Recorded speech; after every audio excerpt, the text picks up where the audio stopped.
안녕하세요. 이스타파 최봉기입니다. 반도체는 현대공업의 식량으로 국제적 경쟁의 초점이 됐습니다. 미국, 한국, 대만, 일본, 유럽 등 각 야심찬 반도체 개발 계획을 내놓는 한편 서로 협력을 강화하고 중국과는 디커플링을 준비하고 있습니다. 지난 22일 미국, 일본, 유럽, 대만이 기술 공급망 협력 포럼을 개최했습니다. 이 포럼의 핵심 의제 중 하나는 반도체였습니다.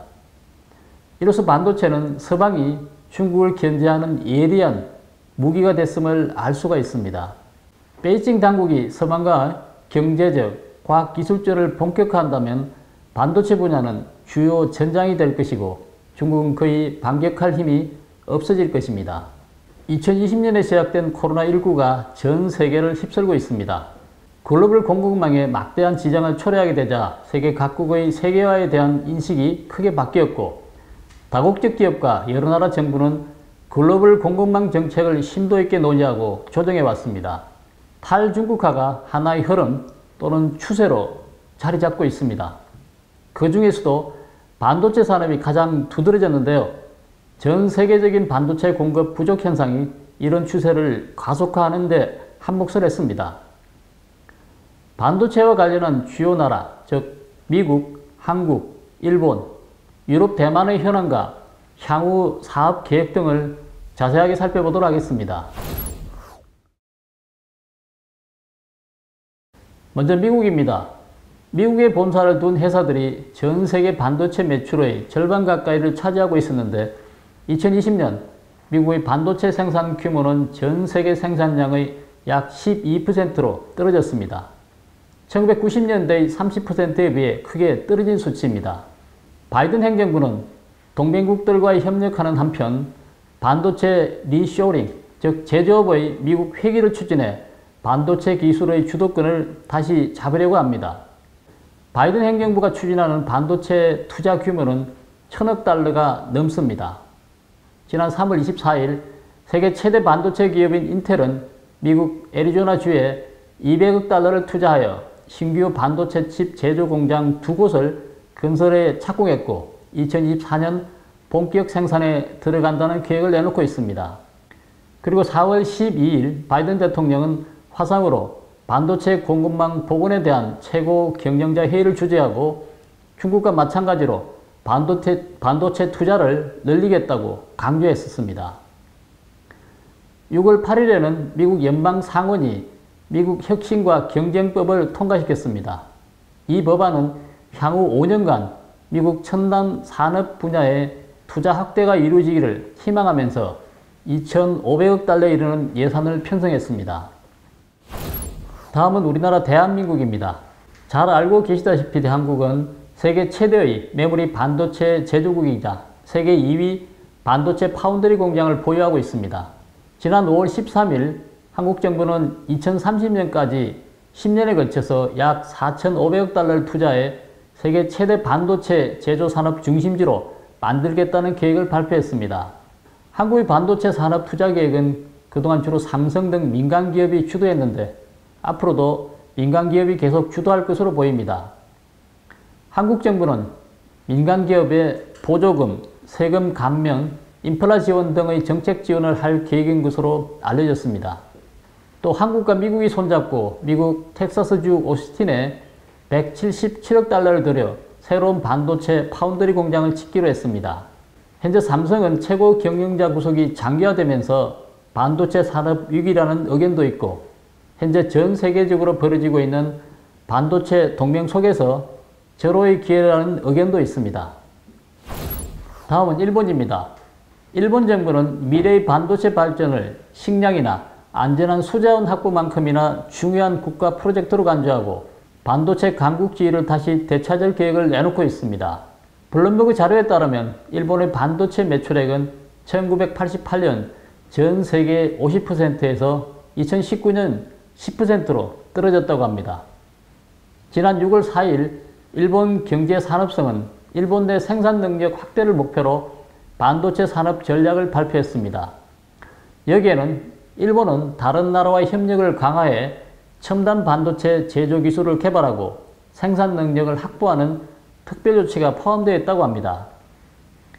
이 밖에도 일본 일간공업신문 5월 26일자 보도에 따르면 일본 정부는 자국 기업인 소니에 칩을 공급하는 대만 TSMC와 손잡고 일주엔 약 10조 원을 투자해 일본의 첫 20나노급 파운드리 공장 설립을 추진하고 있는 방안을 검토하고 있다고 합니다.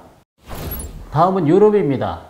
지난 2월 유럽연합 EU 19개국은 새로운 반도체 전략을 발표했습니다. EU는 유럽 반도체 산업에 약 500억 유로를 투입해 유럽 자체 반도체 생태계를 완성할 계획이라고 합니다.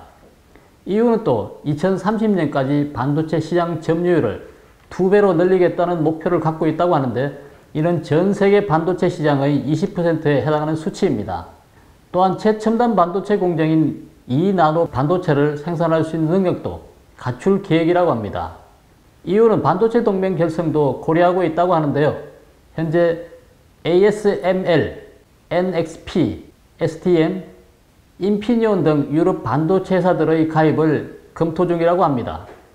EU는 또 세계 3대 반도체 제조사인 삼성, TSMC, 인텔 중 한 곳을 유럽에 유치해 첨단 반도체 제조 공장을 세울 기대도 하고 있다고 합니다.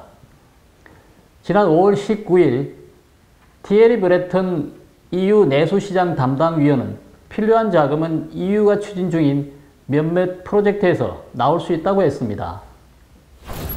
다음은 우리의 가장 강력한 경쟁자인 대만입니다. 현재 반도체 제조는 대만이 다른 나라와의 경쟁에서 우위를 차지하고 있는 분야이죠. 대만으로서는 가장 중요한 산업 분야로 꼽힙니다.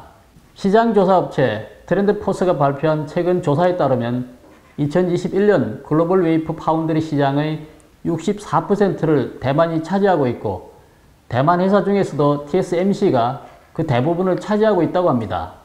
세계 최대의 반도체 회사인 TSMC는 전 세계 모든 최첨단 칩을 생산하고 있습니다. 대만의 반도체 전략은 주로 반도체 제조의 절대 우위 굳히기, 대만, 미국 동맹 강화하기 두 가지입니다. 대만은 지난 1일 120억 달러를 투자한 미국 애리조나주에 반도체 공장 건설을 착공했습니다. TSMC는 총 6개의 공장을 건설할 계획인 것으로 알려졌죠. 이 같은 한미일 유럽 그리고 대만 반도체 전략은 첫 번째는 반도체의 현지 생산을 늘리는 것이고, 둘째는 한미일, 유럽, 대만 간의 연대를 강조하는 것입니다. 이 같은 연대는 자유, 민주, 법치의 공동 가치에 기초하고 있기 때문에 공산당이 통치하는 중국은 자연스럽게 배제된다는 데 그 특징이 있습니다. 타이페이는 작년 9월 4일 공급망 재편 포럼을 개최했고, 지난 22일 다시 기술 공급망 협력 포럼을 개최하기도 했습니다.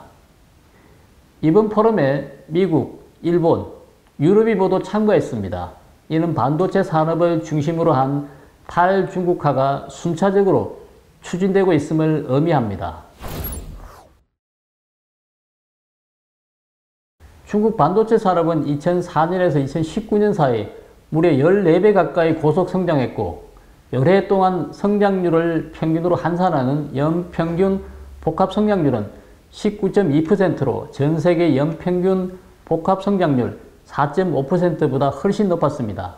그러나 비록 중국의 반도체 산업이 15년 동안 고속 성장했다고 하지만 사실 규모만 클 뿐 핵심 기술력과 제조 시스템을 갖고 있지 못하고 있습니다. 중국 반도체 업계의 가장 큰 특징은 다음 두 가지입니다. 첫째는 수입에 의존하는 것입니다. 반도체는 중국의 최대 수입 품목이죠. 중국 반도체 수입액은 2018년에 3천억 달러를 넘었습니다. 이에 반해서 중국에서 생산하는 양은 약 370억 달러에 그치고 있다고 합니다. 3천억 달러 이상을 수입한다는 것은 도대체 어떤 의미일까요? 첫째는 그의 석유 수입액 약 6천억 위안, 약 928억 달러를 초과했다는 것입니다.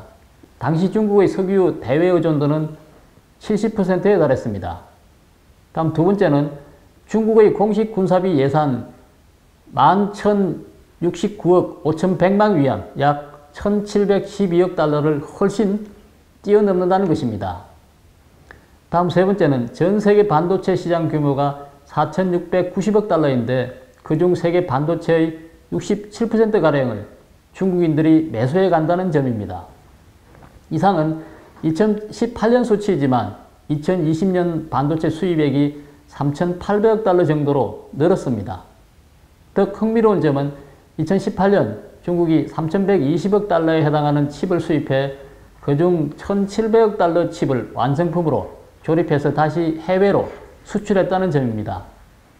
따라서 중국 본토에 남은 칩은 1,500억 달러에 불과하다는 것이죠. 그만큼 반도체 수입 부품은 중국의 수출 전략에도 적지 않은 영향을 미치는 요소입니다. 둘째는 본토 생산에 치명적 약점이 있다는 점입니다. 중국 국가통계국에 따르면 올 1월부터 5월까지 중국의 반도체 칩 생산량은 1,399억 개로 전년 동기 대비 48.3%나 급증했고 특히 5월 생산량은 사상 최대치를 기록했다고 합니다. 그러나 이들 생산량에는 삼성, 인텔 등 해외 제조업체의 중국 내 공장 생산량이 상당 부분을 차지하고 있습니다. 중국 본토의 SMIC 등이 차지하는 비중은 제한적이며 중국 내 파운드리, 즉 위탁 생산은 여전히 외국 기업에 의존하고 있는 실정입니다. 또한 중국은 첨단 공정이 부족하고 성숙 공정 칩에만 자체 생산 능력을 갖추고 있다고 합니다. 현재 SMIC는 14mm 칩 양산까지만 가능하고 더욱 첨단 공정 기술을 확보하지 못해 여전히 돌파구를 찾지 못하고 있습니다. 반도체 산업의 국제적 경쟁 양상과 중국 내 상황에 중국 당국도 다급해진 것 같습니다. 중국 당국은 지난 수년간 반도체 산업 부양책을 계속 내놓고 엄청난 투자까지 했지만 현재까지 결과로 봐서는 실패입니다.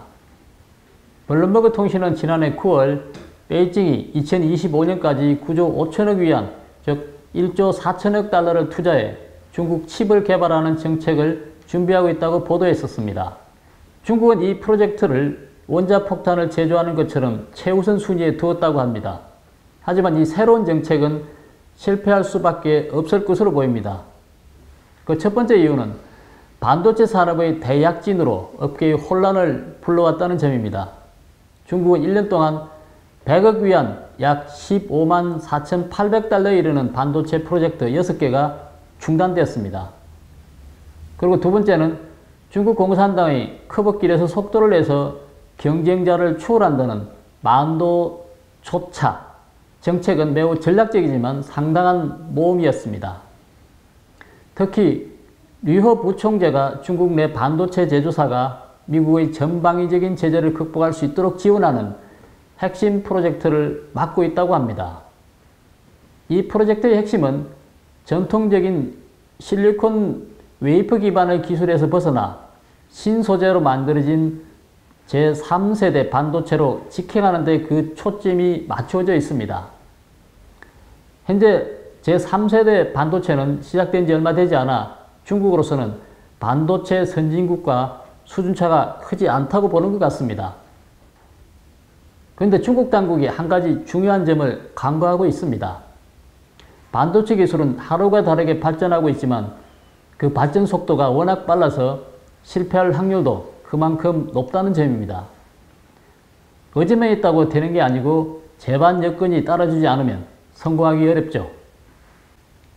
셋째는 거국 체제의 고질병입니다. 중국 공산당은 19기 사중전회에서 제시한 사회주의 시장 경제 조건 하에서 핵심 기술을 끊임없이 탐구해 신형 거국 체제를 구축하는 것이 반도체 정책의根幹이라고 합니다. 반도체는 고도로 세계화되고 시장화된 업종이죠. 반도체 산업의 핵심 경쟁력이야말로 그 나라의 반도체 업계의 성패를 좌우하게 되고 국가정책은 보조 역할을 할 뿐입니다. 국가정책도 때론 잘못되거나 실패할 수 있습니다. 일본은 이런 측면에서 경험이 많죠. 베이징 당국의 거국체제에 대한 믿음이 성공할지 좀 더 지켜봐야 할 것 같습니다. 그리고 네 번째는 2000년 이후 중국 반도체 산업이 발전한 것은 주로 두 가지 측면입니다. 하나는 대량의 반도체 기술 인력이 귀국해 창업했다는 겁니다. 안지, 란치, 중웨이 등 회사는 미국에 유학한 후 귀국한 엘리트들이 2004년에 설립한 회사들입니다. 다른 하나는 해외 반도체 회사를 인수한 것입니다. 반도체 디자인, 테스트, 설비 등의 계열사는 모두 해외 M&A를 통해 인수한 회사들입니다. 이렇게 해서 빠르게 세계 시장에 진출할 수 있었죠. 하지만 현재 미국을 중심으로 한 탈중국화 국면에 접어들면서 중국 반도체 산업의 발전에 필요한 국제적 환경은 완전히 역전됐습니다. 중국이 그동안 전 세계를 상대로 사용했던 강제 기술 이전, 표절, 해킹, 해외 M&A 등의 수법이 더 이상 먹히지 않게 되었고 더 이상 사용할 수도 없게 됐다는 점입니다. 이 점이 중국 반도체 산업 발전을 가로막는 중대한 요인이라는 점이죠. 그래서 중국의 반도체 역습 전략은 결국 실패할 것으로 전망하는 전문가들이 많습니다. 오늘 방송은 여기까지 하겠습니다. 구독, 댓글, 좋아요 눌러주시고 지인들과 공유해 주시기 바랍니다. 감사합니다.